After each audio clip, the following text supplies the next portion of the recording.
शनिदेव की नजर से भगवान शंकर और गणेश भी नहीं बच सके। आइए एक कथा के अनुसार जानते हैं। नमस्कार भक्तों, जय श्री राम। स्वागत है सभी भक्तों का अपने YouTube चैनल में। आज की वीडियो में हम पौराणिक कथा के अनुसार जानेंगे कि शनिदेव की वक्र दृष्टि पड़ते ही गणेश जी का सिर कैसे कटा और शनिदेव की वक्र दृष्टि से बचने के लिए महादेव हाथी कैसे बने। सुनिए शिव जी, गणेश जी और शनिदेव की रोचक कथा। तो आप लोग वीडियो को बिना स्किप किए हुए इस कथा को संपूर्ण सुनना, ताकि आप लोगों को पूरी जानकारी भी समझ में आ जाए शनिदेव, शिव जी और गणेश जी से संबंधित। तो आइए सबसे पहले जानते हैं और सुनते हैं शनिदेव और शिव जी की कथा।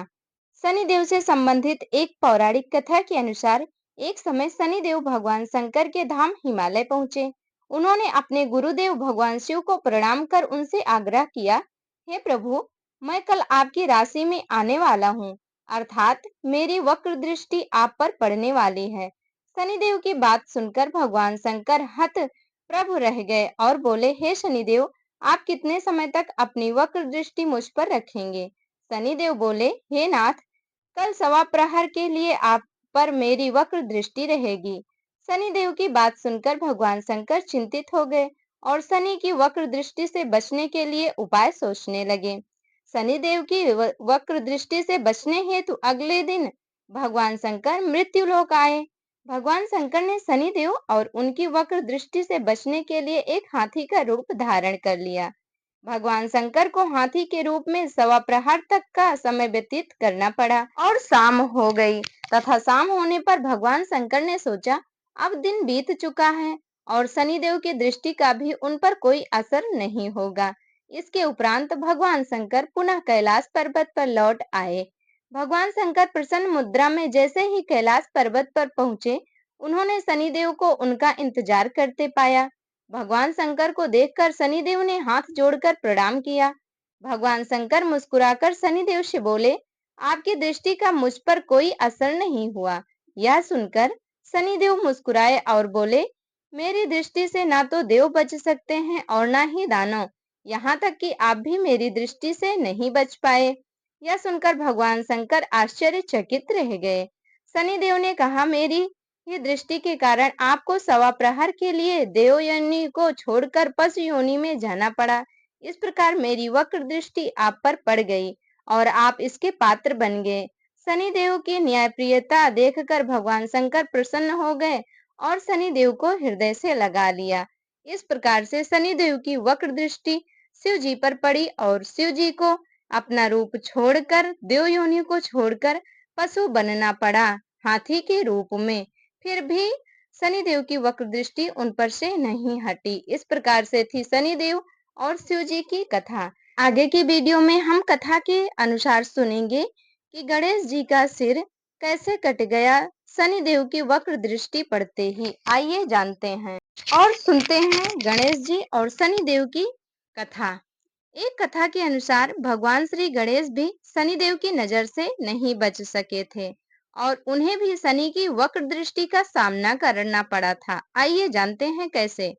ब्रह्मा वैवर्त पुराण के अनुसार माता पार्वती ने पुत्र प्राप्ति के लिए पुण्यक नामक व्रत किया था, जिसके फलस्वरूप भगवान विष्णु ने उनके गर्भ से बालक रूप में जन्म लिया।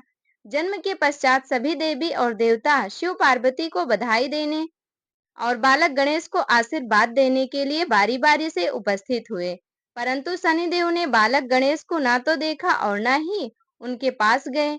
माता पार्वती यह बात अपने पुत्र का अपमान जानने लगी और वो शनिदेव महाराज से रुष्ट हो गई। उन्हें लगा कि हमारे पुत्र का अपमान हो रहा है। दरअसल माता पार्वती जी को शनिदेव की पत्नी द्वारा दिए गए श्राप के बारे में पता ही नहीं था कि उनकी दृष्टि पड़ते ही हानि हो सकती है और बहुत बड़ा नुकसान हो सकता है। उन्हें लगा कि शनि उनके पुत्र का अपमान कर रहे हैं। उन्होंने कहा, सूर्य पुत्र, अपनी गर्दन क्यों झुका रखी है? मेरी व मेरे पुत्र की ओर देखो। तुम मेरे पुत्र को देख क्यों नहीं रहे हो? क्या तुम नाराज हो या फिर मेरे पुत्र का अपमान कर रहे हो? इस पर शनिदेव ने कहा कि माते, मेरा नहीं देखना ही अच्छा है। मैं देखूंगा तो बहुत ही हानि हो जाएगी, क्योंकि सभी प्राणी अपनी अपनी करनी का फल भोगते हैं। वैसे मैं भी अपनी करनी का फल भोग रहा हूँ। ऐसा कहकर शनिदेव अपने श्राप के बारे में बताते हैं। तब माता पार्वती ने कहा कि सब कुछ ठीक हो जाएगा, तुम्हारे देखने पर कुछ अमंगल नहीं होगा, सब मंगल ही मंगल होगा, क्योंकि यह मेरा पुत्र है और इसे सभी देवताओं ने आशीर्वाद दिया है। शनिदेव ने माता पार्वती का रुष्ट भाव समझकर उनकी आज्ञा मान ली और बालक गणेश को देख लिया। परंतु शनिदेव की दृष्टि पड़ते ही नवजात बालक गणेश का सिर धड़ से अलग होकर भस्म होकर ब्रह्मांड में विलीन हो गया। माता पार्वती अपने पुत्र की यह दशा देख बेहोश हो गईं। तब माता पार्वती को इस आघात से बाहर निकालने और उनके क्रोध से बचने के लिए तत्काल ही भगवान विष्णु अपने वाहन गरुड़ पर सवार हो उत्तर दिशा में स्थित पुष्प भद्रा नदी के तट पर गए। वहां उन्होंने एक हथनी को देखा जो अपने बालक की ओर पीठ किए बैठी थी। इस संबंध में यह भी कहा जाता है कि वहां उन्होंने देखा कि एक हथनी अपने नवजात शिशु को लेकर उत्तर दिशा में सिर करके सो रही थी। विष्णु भगवान ने शीघ्र ही सुदर्शन चक्र से नवजात शिशु का मस्तक काट लिया और वे उसे लेकर शिवलोक पहुंचे तथा माता पार्वती के बालक के धड़ पर लगाकर उसके प्राण वापस किए। बाद में जब माता पार्वती को होश आया तो उन्होंने शनि देव को शाप दे दिया, परंतु सभी देवताओं ने शनि का पक्ष लेकर कहा कि इसमें उनकी कोई भी गलती नहीं है। आपको तो इन्होंने सारी बात बता दी थी कि वे आपके बालक को क्यों नहीं देख रहे हैं, किंतु आपकी जिद पूरी करने हेतु ही शनिदेव ने आपके पुत्र को देखा, इसमें इनका कोई कसूर नहीं है। तब माता पार्वती ने शनिदेव को क्षमा कर दिया और सांप को एक पैर की विकलता के रूप में परिवर्तित कर दिया। इस तरह भगवान शिव और गणेश दोनों ही शनिदेव की दृष्टि से नहीं बच पाए थे। इस प्रकार से थी गणेश जी, शिव जी और शनिदेव महाराज की कथा।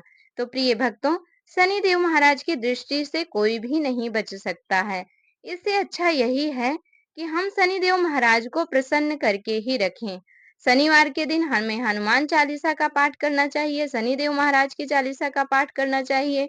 यदि आप पर साढ़े साती चल रही है तो 41 दिनों तक लगातार शनिदेव महाराज की चालीसा पढ़ी जाए तो साढ़े साती भी खत्म हो जाती है और शनिदेव की वक्र दृष्टि आशीर्वाद में बदल जाती है। इसलिए हमें शनिदेव को प्रसन्न करने के लिए शनि चालीसा अवश्य ही पढ़ना चाहिए। प्रिय भक्तों, आप लोगों को जानकारी कैसी लगी?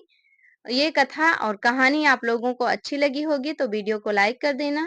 चैनल पर नए होंगे तो सब्सक्राइब कर लेना, बेल आइकन को प्रेस कर देना ताकि हमारी वीडियो का हर नया नोटिफिकेशन सबसे पहले आप लोगों तक पहुंचे और आप लोगों को इसी प्रकार नई नई जानकारी मिलती रहे।